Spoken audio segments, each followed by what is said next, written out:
Hello everyone, today I'm going to be talking about my templock build. My templock build is actually a power build, so the goal is about to get the least amount of critical strike as possible, and don't need to be extremely crazy about it. About 30% is way enough. So first of all, if we look at the basic stat of my character, you're gonna want to go with all Constitution and Intellect because Intellect's gonna give you power, like your power cooldown reduction, also an armor pen bonus, and Constitution is gonna give you a bonus to your base damage. The why above Charisma is because it give me a critical strike. So if we go into my equipment, as you can see, I'm equipped with the Ascendancy Cloak. I'm not sure if that's no, the R Ascendancy Garb.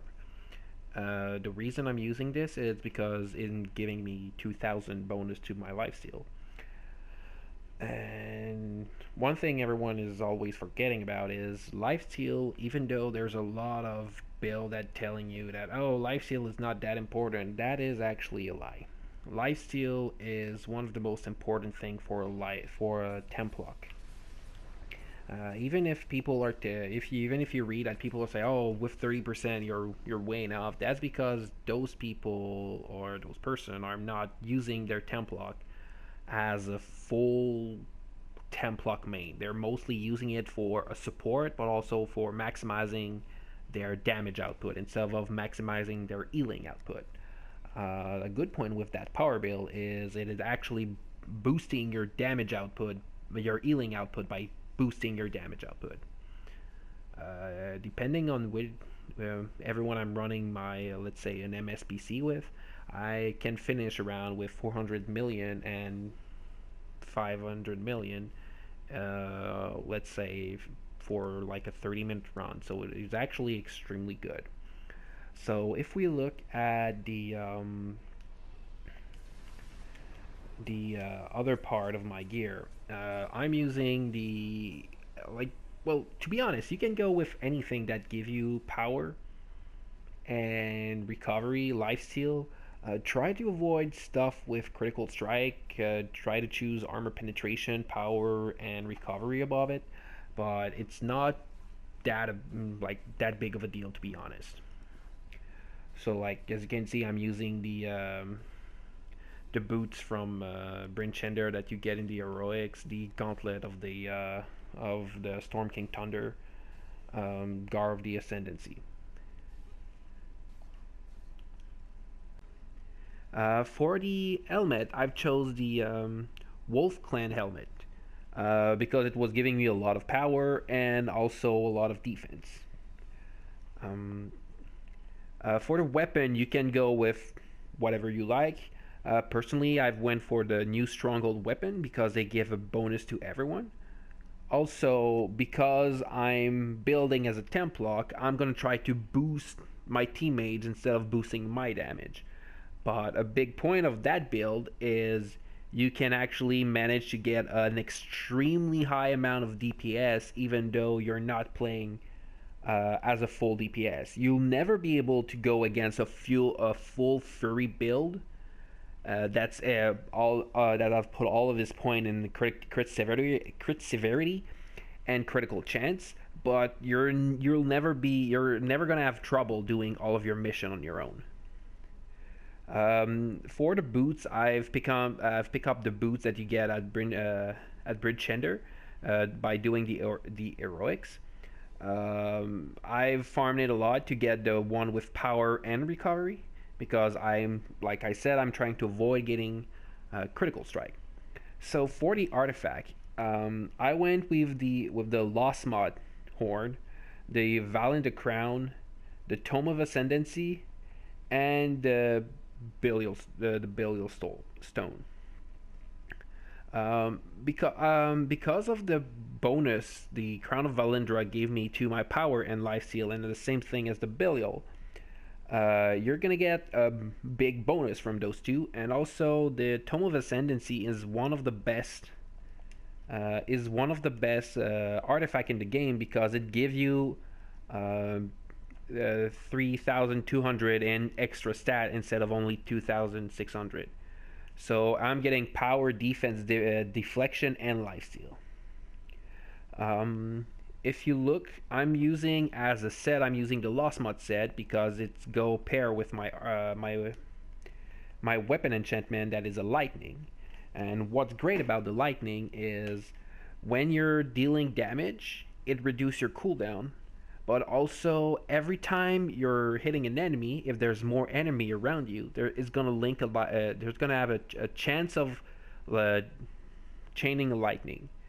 Um, and what's cool about that is if the lightning crit, you're gonna deal an extra damage with your Lost Mod set. For the two rings, I went for power and lifesteal plus 5 from the Underdark. Those two rings give me actually a pretty high amount of power and power and lifesteal. Also, and that's one of the most important thing you want on your set is those two pieces from the Sea of Moving Ice, or the Storm King Thunder campaign. Those two purple pieces that you can buy. If you take time to read the definition of it, you're gonna see that if your lifesteal is above your deflection, you're gonna double your lifesteal damage for 10 seconds. And because there's no cooldown on it, oh, actually, sorry, because there's a cooldown on it, and most of the time the fight will be done, you're never gonna go, let's say, out of those 10 seconds most of the time. So if I take time to look, as you can see, my power is at 30,000. My critical strike is at 5,000. You can try, but there's not a real point going under that, because if I go all the way down, I'm actually at 25% critical strike chance. Also, let's just proc my companion. So if we look at that, you can see that my lifesteal went up to 15,000. I have 60,000 in power, but my armor pen is at 80% now. My crit severity is my crit chance is 30%, and my lifesteal chance is at 60%. Personally, I will recommend you to always go to a 60% lifesteal chance, because so every time you're gonna hit, you're gonna have more than half a chance to go and actually heal your teammate. So at that point, you're gonna keep on them a constant time of healing. So even if they're damaged over time, or you're doing, let's say for example, you're doing the Cragmire Crypt, at the end, if the boss is putting fire above fire above fire, well, by putting on the ground your attack, you're going to be able to out heal all of those stack of fire. And that's going to be extremely useful when you get against a boss like 80 in FBI, that the damage over time they deal is actually extremely high. So if we go into power now, depending on if you want a little bit more power or a little bit more movement speed and lifesteal chance, you can go with, as your passive, with sorry for the name in English, but that passive, it actually give you a bonus lifesteal chance. You increase your deflect and also increase your movement speed. If we go down, there's also that one that every time that you kill someone that has a curse on him, you're gonna get a bonus to your lifesteal chance, your lifesteal damage. But if you want for more power, you're gonna go with Flame of Empowerment and Prince of Hell, because it gives you a bonus to your lifesteal. Actually, I'm gonna switch right now to Prince of Hell to get a bonus on my lifesteal and my ignore armor pen. So for your at will, you're gonna use, well, that you can change between a lot of them, but you can use the first one on the left. That's gonna give you extra action point. and you're gonna use Elish Ribuki. If you don't want to use Elish Ribuki because sometime during, depending on, sometime it just do not proc, you can always use the what I call the bitch slap, because it's gonna be the build is gonna be mainly focused on close quarters. So as your encounter, you're gonna want to use the Dread Teth, the Pillar of Power, and the Blade of Vanquished Army. The reason I'm using those attack is because with a power build, you're gonna want to equip the Owlbear Cub. And a lot of you gonna already understand that the Owlbear Cub is extremely powerful, because if you're going with a DPS build, if you press circle, well, it always proc during the fight. But another point with that is when you're going with a power build, your main source of damage is going to be the Owlbear Cub. So the rotation is when you go into a combat, you start with your blade to make sure that when you enter combat you don't die. Then you put your circle on the ground, then you start with Dread Teth. The reason you go in that rotation is pretty simple. Because you've been working with your teammate, if we go in the skill sheet, you're going to go have quite a lot of health, but at the same time, you're going to want to have power of the nine health to help boost all of your teammate damage and resistance. So while doing that, when you put the circle and have your blade out, if you curse a target, let's say we curse all those three target, okay, only two, and you use Dread Teth, you're gonna realize that all of them gonna start receiving 15% more damage, because that's a passive attribute of Dread Teth on a target that is that has a normal curse on it. So with that said, if you put it simple, if you put your green circle on the ground and use Dread Teth on a cursed target, well, everyone's gonna be able of doing approximately 21% more damage to it, but only to a single target. So if you're fighting a boss, well, you want to make sure to use all of those attacks to max out the damage output of your teammate. So if we go back to the skill sheet, the skill you use are every time you use a power against an enemy that, well, every time you use a nat will power against an enemy that is cursed, you're gonna get 30% more action point. Also, you're gonna want to get around 6% more health to avoid getting one shot. Also, you're gonna choose to get 6% more damage on your encounter power, because those are also the power that you're gonna use. You're gonna try to use the most as you can. Then you want to reduce by 10% your cooldown of all of your encounter, because those are the most important thing. After that, you're gonna want to get at least 2% more lifesteal chance, and you're gonna want to increase your crit severity by 15%. Even though you're not using a crit build and you're using a power build, as you've seen, I have a 30% chance of doing a critical strike. And with that, if I get a 15% bonus, even though they're not the Artist Hitter, you're going to manage to increase your amount of damage, and that's actually extremely good. So if we go back into, just to make a small comparison, if I remove my Owlbear Cub, and I go back and start my attack, now you see I'm not dealing as much damage. Those dummy are not going down. But if I take time to put it back, now you see the difference between the importance of a power build to have the Owlbear Cub.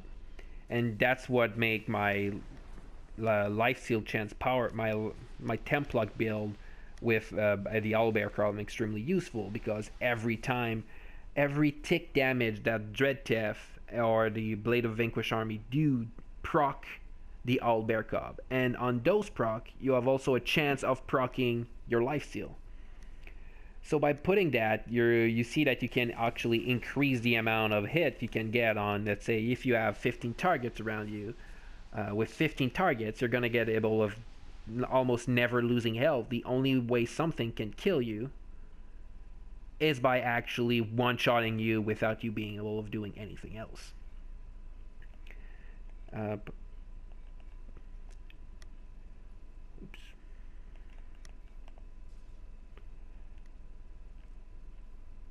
So if we continue on that side, um, on your companion, and for sure those are a character that has been maxed out already.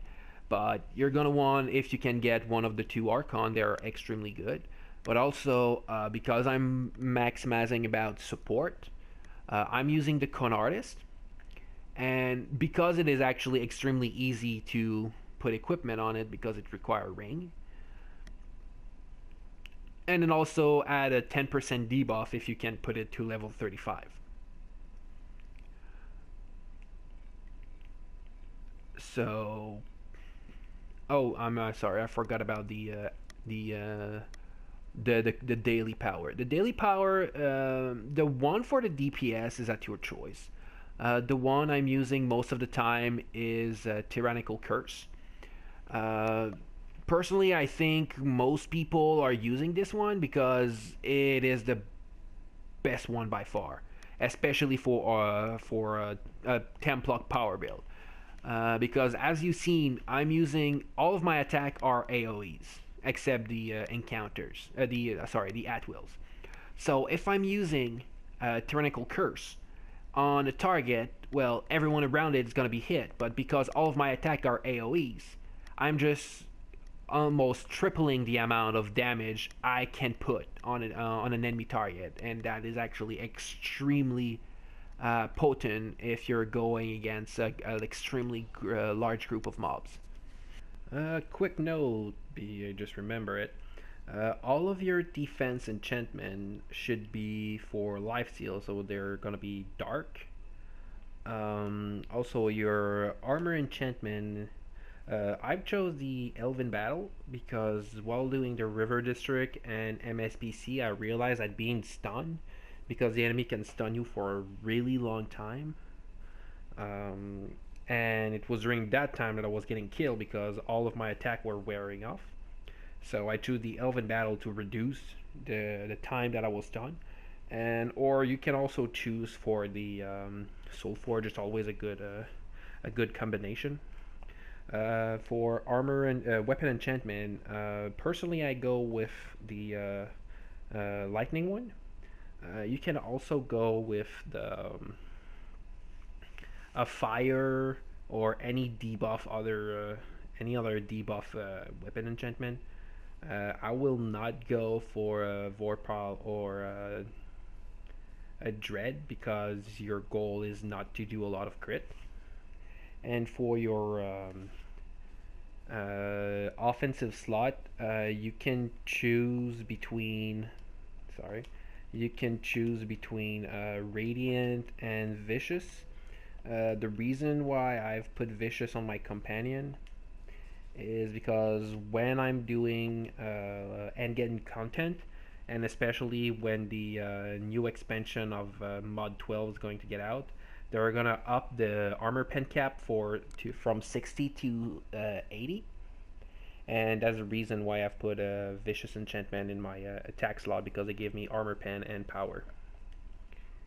So thanks a lot for watching this video.